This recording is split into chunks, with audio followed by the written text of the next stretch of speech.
The webinar will begin shortly. Please remain on the line.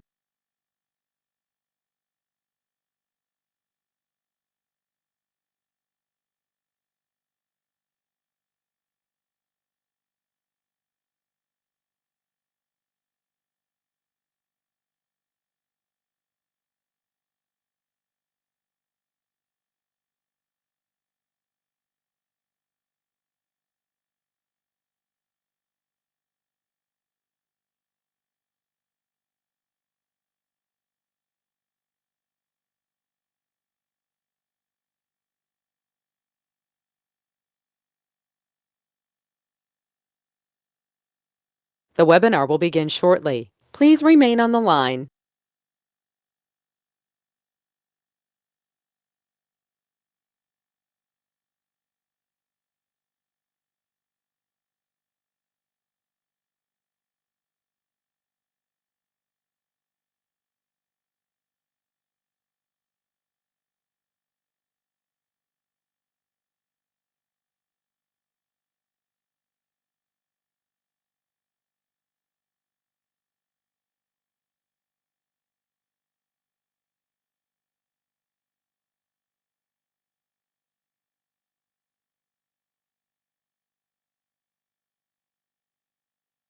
The webinar will begin shortly. Please remain on the line.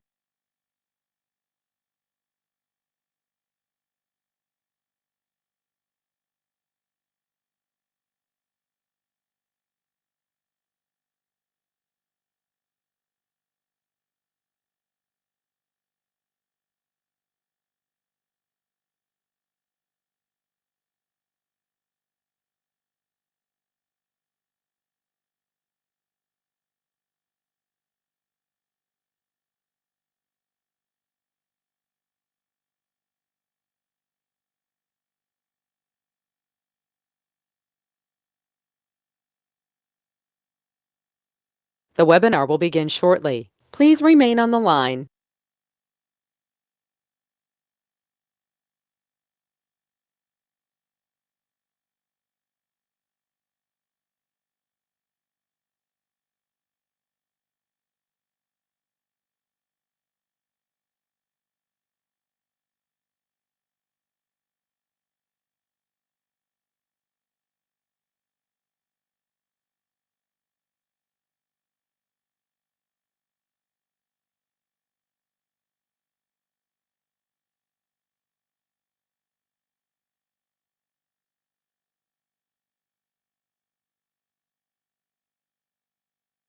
The webinar will begin shortly. Please remain on the line.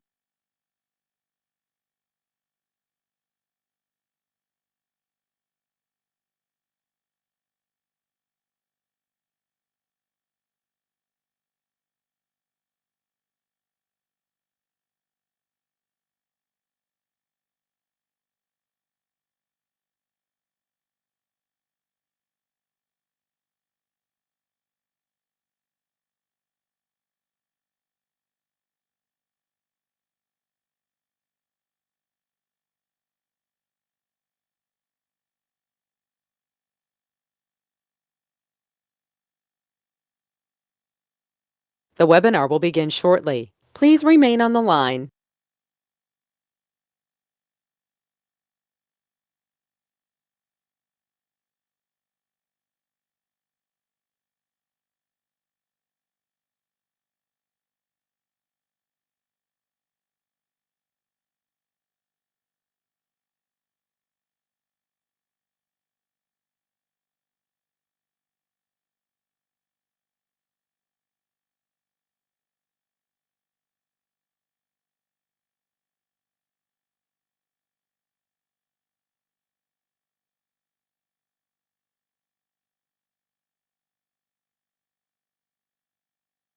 The webinar will begin shortly. Please remain on the line.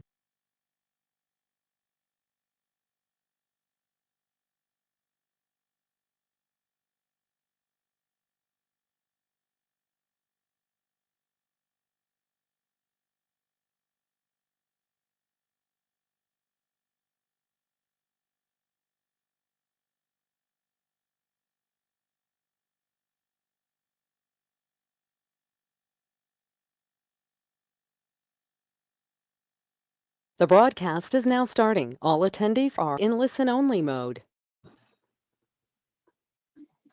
I'd like to call this meeting to order. Can we get a roll call, please? Yes, Chairperson Boschert. Here. Chair Boschert is present. Vice Chair McConnell. Here. Vice Chair McConnell is present. Commissioner Carpenter. Present. Commissioner Carpenter is present. Commissioner Calling. Present. Commissioner Calling is present. Commissioner Dunn.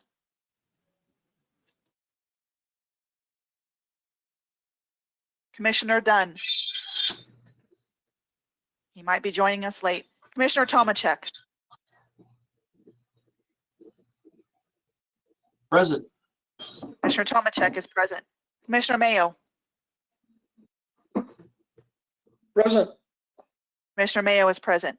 Commissioner Zhang. Present. Commissioner Zhang is present. And Commissioner Torres. Commissioner Torres might be joining us late. Thank you. Roll call is complete. Very good. It looks like we have a quorum, and therefore the alternates will not be voting tonight unless some of them don't show up. We'll see how that goes. Next order of business, I would like to welcome Councillor Voles to this meeting. We welcome your attendance, and we would also like to consider or have a motion to consider approval of the minutes for the meeting on January 12th, 2021.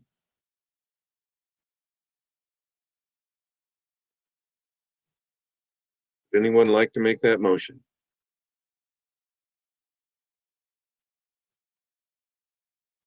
I'll make that motion. Okay. Commissioner Tomacek, I make a motion, we accept the meeting minutes for January 12th, 2021. thank you. Do we have a second? I can second that motion. Commissioner McConnell, thank you. Sure. All in favor, please say aye when called.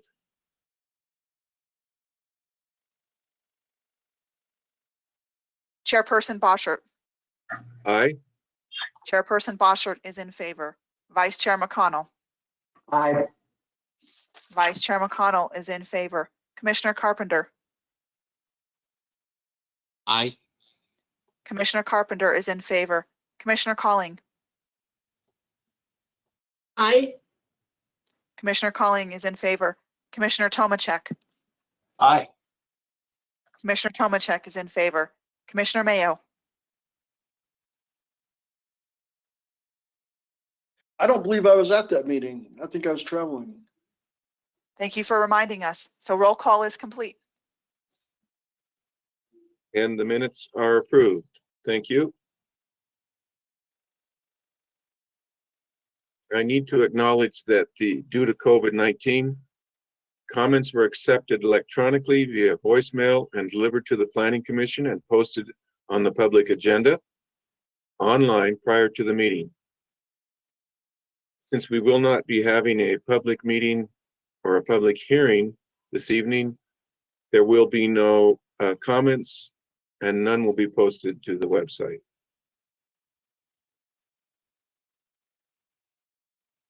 Next item, we will be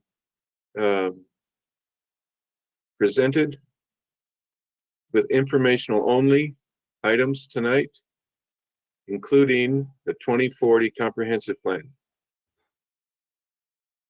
Andrew Spurgeon, I believe that's you. Would you like to make a presentation? Yes, thank you, Chairman, and good evening, Planning Commissioners. I'm Andrew Spurgeon, Long Range Planner, and tonight I'll be reviewing some of the key points of public engagement that have informed the drafting of the proposed new 2040 comprehensive plan. A more detailed review of community engagement was included as a 39-page long attachment to the agenda tonight. The presentation will just cover a few of the high points of the larger summary.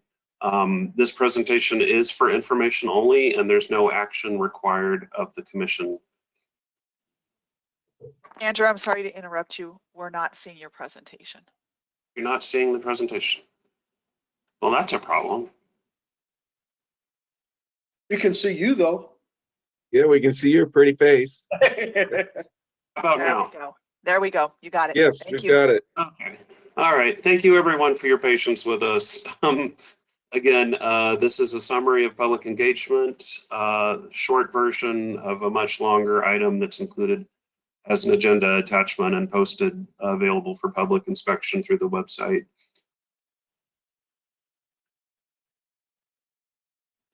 We realize there have been several presentations and discussions with the Planning Commission about the new comprehensive plan.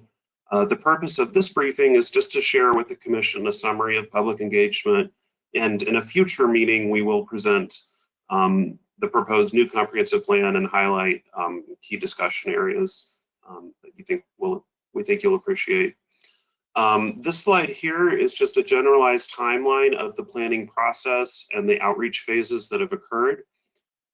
In addition to a number of in-person events, there were 5 online surveys, which supplemented the in-person events and additional opportunities for those people. One of the things we did notice is that even before the pandemic, we actually were always having greater participation with our online activities as opposed to in person. Our last of the 5 online surveys had 598 responses, and that was really a tremendous turnout and more than we had with the more plan-specific in-person events.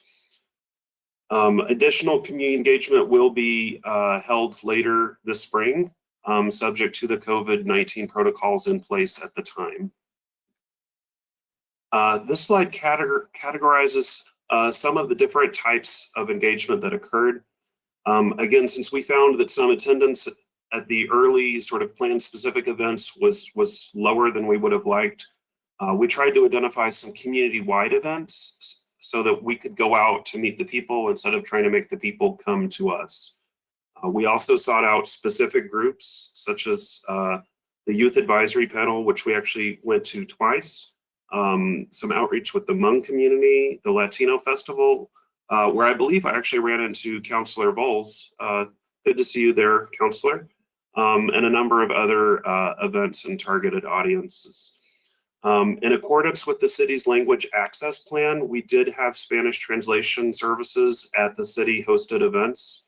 And we also were benefited with a Hmong translator when we went to meet with the Hmong community in 2019. Our online surveys were available in Spanish. We actually only had 1 response for the Spanish language option, and that person only answered 2 questions and didn't really complete it. So that was a little disappointing. One of our PRL staff actually did reach out to the Parent Teacher Council that we work with in Historic Westminster that tends to be one of the points we interact with the Spanish-speaking community, and she did plug that survey, but unfortunately we didn't seem to get any takers, but a robust turnout for the English language survey. This slide reviews sort of the communication channels we use to raise awareness of this planning effort. We do have the project website, Westminster Forward. Some of you have probably used that website, possibly a few times. Back in January, we had over 20,000 hits, with 15,000 of those being unique views, meaning people from different IP addresses, not duplicate. Those numbers were from January. It's probably higher now. The next time we're briefing the commission, we'll get an updated count there, but we still think it's a good number, whatever that higher number is. Our city urban designer, Sean McCartney, created informational displays that we put at the College Hill and Irving Street libraries, the City Park and Westview Recreation Centers, and the MAC. Before the pandemic, those facilities were visited by an average of 2,400 people per day. So hopefully some of them took notice of those posters. We provided articles to City Edition and the new Westy Connection publication that is replacing City Edition. That is mailed to every residence and business within the city limits. It's about 56,750 recipients, and additional copies are left at city facilities. We provided information through the weekly newsletter. By my count, 21 editions over the last couple years. The weekly has 3,300 subscribers. We've done 13 editions of our Westminster Forward newsletter. That has about 800 subscribers last time I checked. We also got some assistance from the city's communication division with the city's social media to advertise these events on the platforms like Facebook and Nextdoor. The number of people that follow those is always a changing number. At the time that I published the report in your attachment, there were 6,600 followers. I'm sorry, 6,600 followers. With the final 2 online surveys, which had participation of 358 and 598 respectively, we asked survey respondents to identify what zip code they came from in the city to try to help us understand the geographic reach of our efforts. As you can see, the 80031 zip code had 41% of respondents, which is roughly in the middle of the city. And it's really the only zip code in Westminster that doesn't extend out to include areas beyond the city limits. That's the area generally between 120th Avenue on the north, Federal Boulevard on the east, 80th Avenue on the south.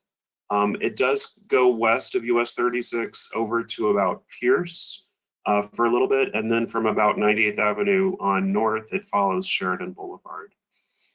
That would include Bradburn Village, Stratford Lakes, Cotton Creek, Legacy Ridge, North Park, Highland Greens, Shaw Heights down to 80th Avenue, some of those neighborhoods that we hear from a lot. The 80021 zip code on the west side of the city also had a good turnout. 24% of the responses were from that zip code. That includes those neighborhoods kind of around Stanley Lake, along the Wadsworth Parkway corridor, Countryside, Walnut Grove, those areas in the western part of the city. 80030 is a relatively compact zip code in area. It's what we like to call historic Westminster. That was about 9% of the recipients.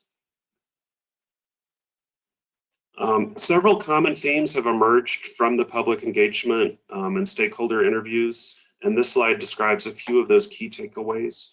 There is an interest in mixed-use development patterns, but not everywhere, only at the right targeted locations.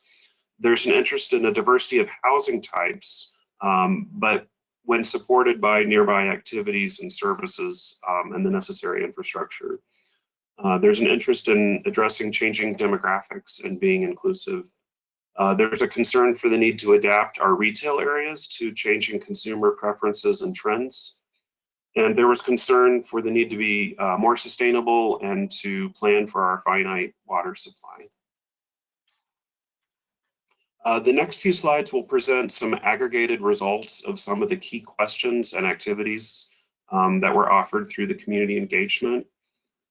We started this process back in 2018 with some general community interest type questions. So it's not surprising when we asked people what they love about Westminster. There were a lot of comments in support of the parks, open space, and trail system.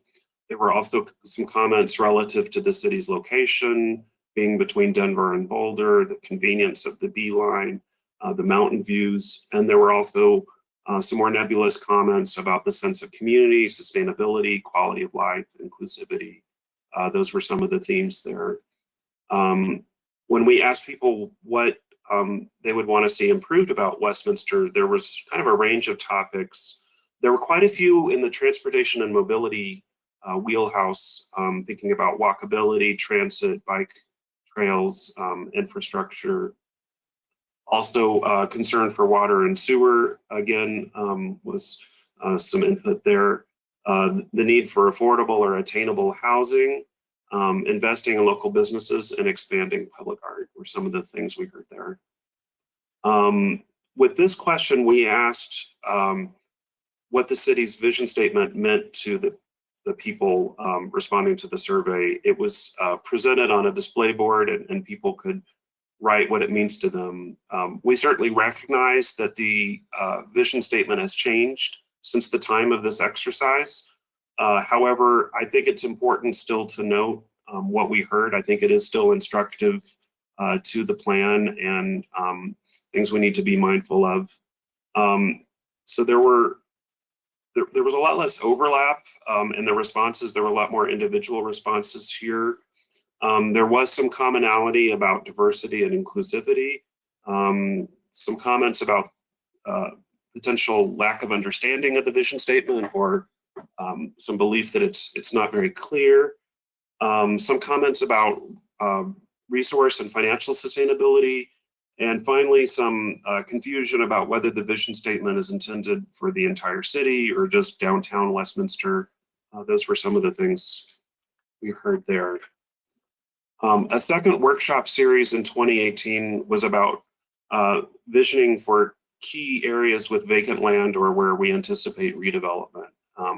At the time, we called this exercise the opportunity areas, and we asked people to select up to 3 of those that they'd like to provide input on and identify preferred land use, building types, civic amenities, park type spaces that could fill those in. Collectively, these are less than 12% of the city's land area. Most of the city we anticipate will remain in the suburban form that it is today. And so really trying to focus where we anticipate a degree of change in these areas. We've more recently renamed these to transition areas, thinking about, again, how they're going to transition over time. The opportunity areas naming created some confusion with the Opportunity Zone program, which is a federal designation to encourage redevelopment in targeted areas. So there was a little confusion there. We had a briefing with Karen Ray from the Save the Farm organization, and it was clear that there was some confusion about the purpose of this exercise.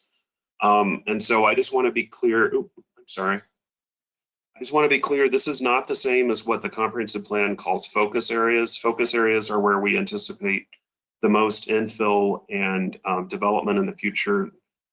This is not to replace those or somehow change those. This was intended to be a separate exercise just to establish what the vision may be for these areas with either the most vacant land or where we anticipate redevelopment. It may well be that one of these sites lends itself to being a park or open space use. So it wasn't trying to force the focus area type designation onto all of these sites. And so I apologize if there was any confusion there for the public or the commission or anyone else involved with these. Each of what we were calling the opportunity areas, now the transition areas, had a corresponding set of images based on the survey results. Each one has an individual result. This slide just aggregates citywide which images were most selected by those that participated in this exercise. And then similarly, this slide shows the least selected imagery to populate those areas. And I want to be very careful here. That's not to say that these land uses are not favored. It's just to say that they were not favored in terms of filling in those 12 areas. With this slide, we looked at objectives. The staff across 9 different departments helped us identify objectives for organizing the plan and trying to help us understand what we need to accomplish through the new plan. We also used these to help form the basis for the stakeholder interview responses. There were 32 stakeholder interviews described in the summary with the agenda, and this helped us organize the feedback into sort of key topic areas. This slide here collapses the broader interview summary into some key points that we heard and to consider as we develop the new comprehensive plan.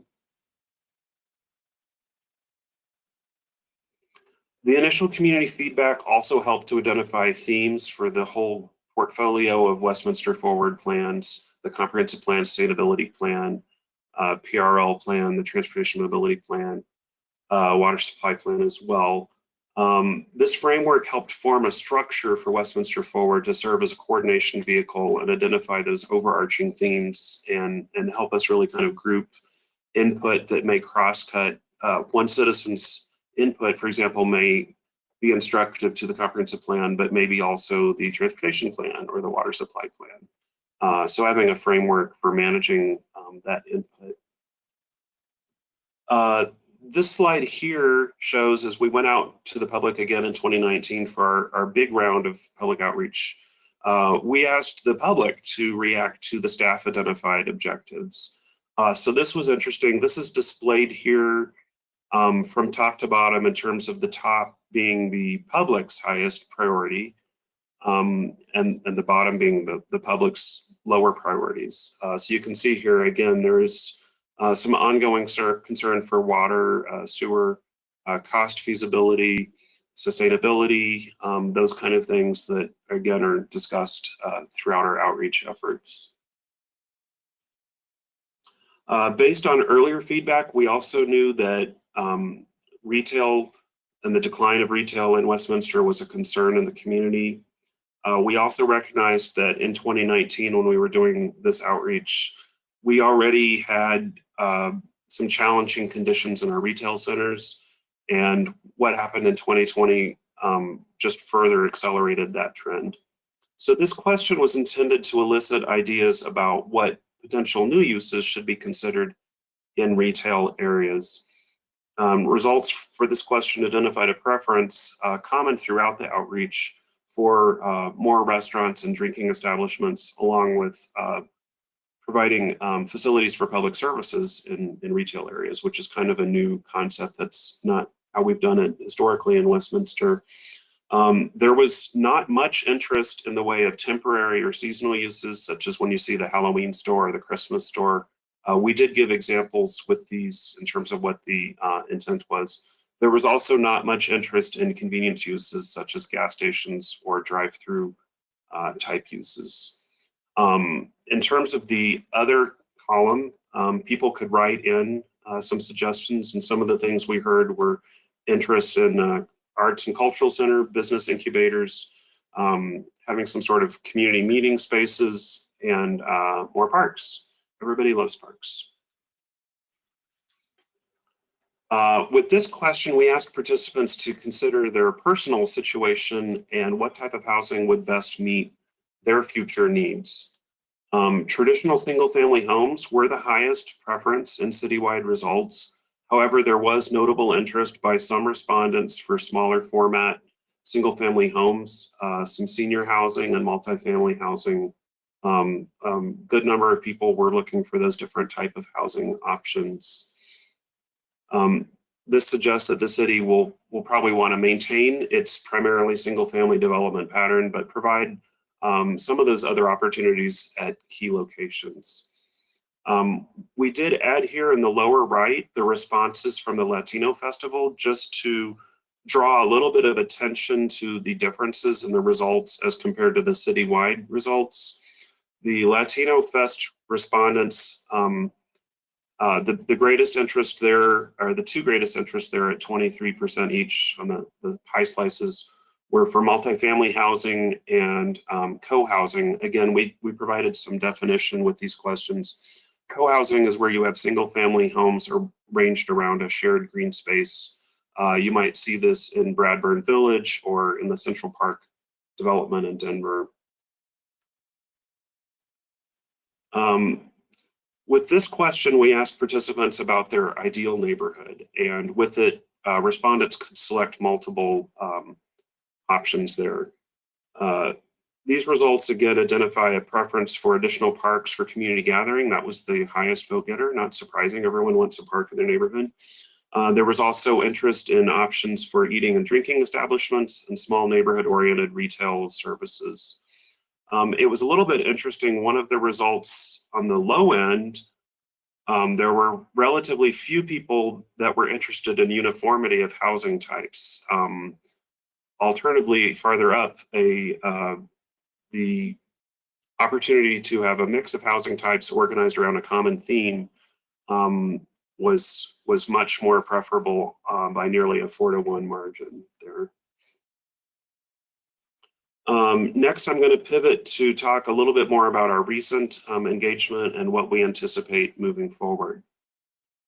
We used a meeting in a box series to gauge community reaction to the proposed guiding principles and proposed new comprehensive plan content, the content that I shared with the Planning Commission in my presentation last July.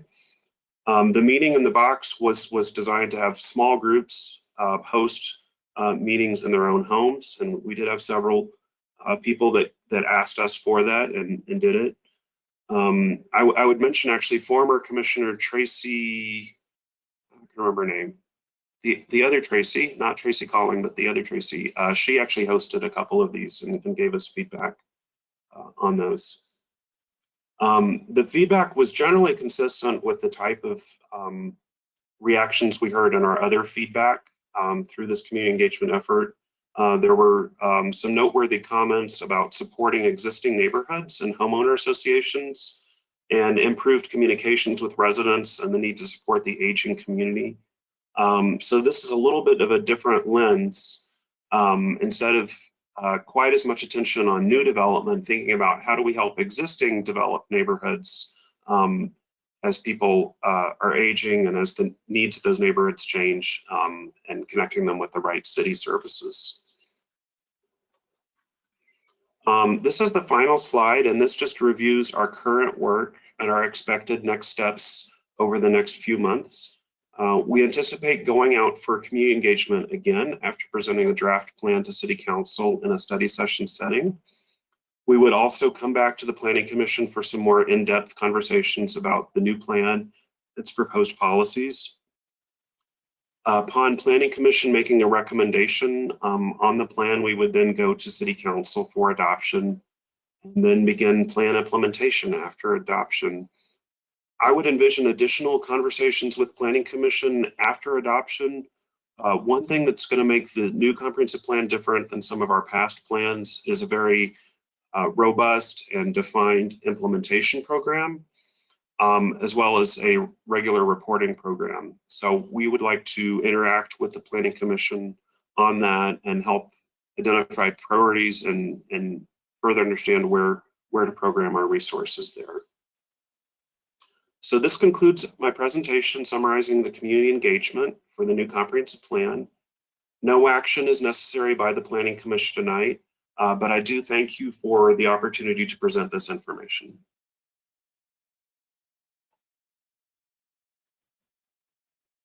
Thank you, Andrew. Do any commissioners have questions?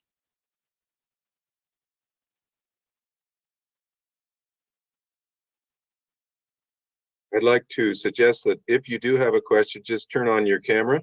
There you go. Or you can use the chat function. David Carpenter. I don't really have a question. I thank you for the work you've done, Andrew. The former commissioner I believe you're looking for is Tracy Welch. Yes, thank you. Yep, and you said something about future engagement. Could you just elaborate? Is that during that May-June timeframe Planning Commission study session? Is that what you're talking about? Yeah, that's correct. We would anticipate that we would present a draft plan to City Council in a study session setting, and then go back out for some additional outreach. And we'll look at the what our COVID protocols are at that time. It's possible, depending on when we do this, that we could have more opportunities for in-person engagement than we have, but we'll have to see what the conditions are like.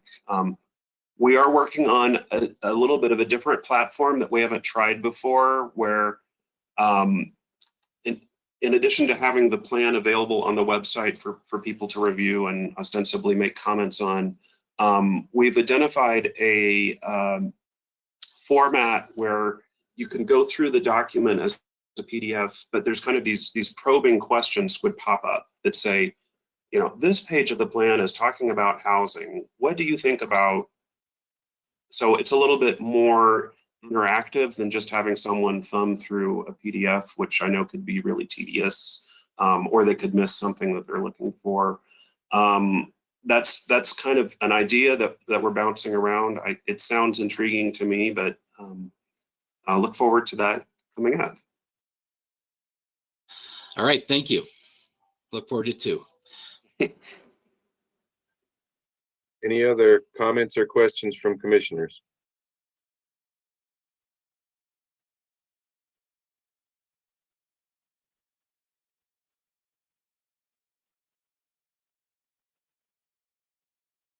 Well, again, I will be back probably at least twice, and we will certainly update you all both in future planning commission meetings, but also we can share with you when we do have that community engagement scheduled, so that you all can participate. I know that most, if not all of you attended our in-person events. I think I even have some photos with some of you in it. So I do appreciate that the commission's been engaged with this, and I'm sure you're communicating it with your friends and neighbors to participate. So I really thank you for your service. And we thank you, Andrew. It was a very nice presentation. Is everything, all the slides that you showed tonight are also in the document we received by email? So we can recheck them? I don't know the answer to that, but I'm happy to send it back out. I'll work with Jen on that. Okay, we got the very large document, and I didn't look at every page, so they may be already there. So Yeah, let me check that. I don't believe you got the PowerPoint. You got a 39-page summary, and the PowerPoint is a summary of the summary. Right. But As I'm long happy as to I'm happy to PDF this, and we can send that out as an additional reference item. I like the breakdown of the respondents. Knowing what the city citizens really want is important, and I like that. So I'd like to be able to reference that in the future. Okay, great. Okay, any other questions for Andrew?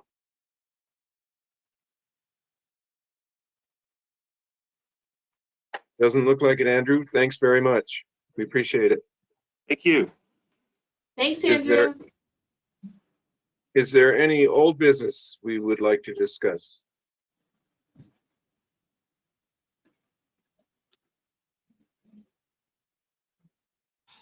I'll just say one quick thing, if you don't mind, Mr. Chairman.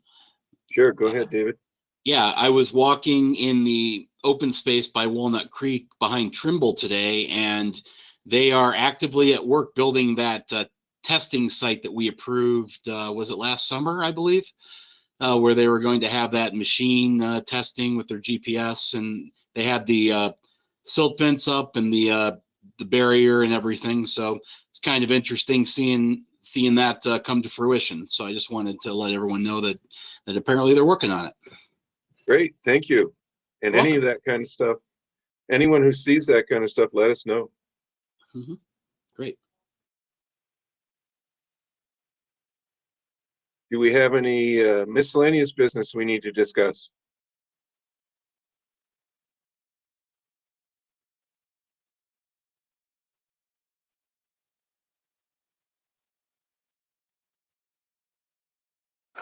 Looks like everybody's happy. So with that, I will adjourn the meeting at 6:04 p.m.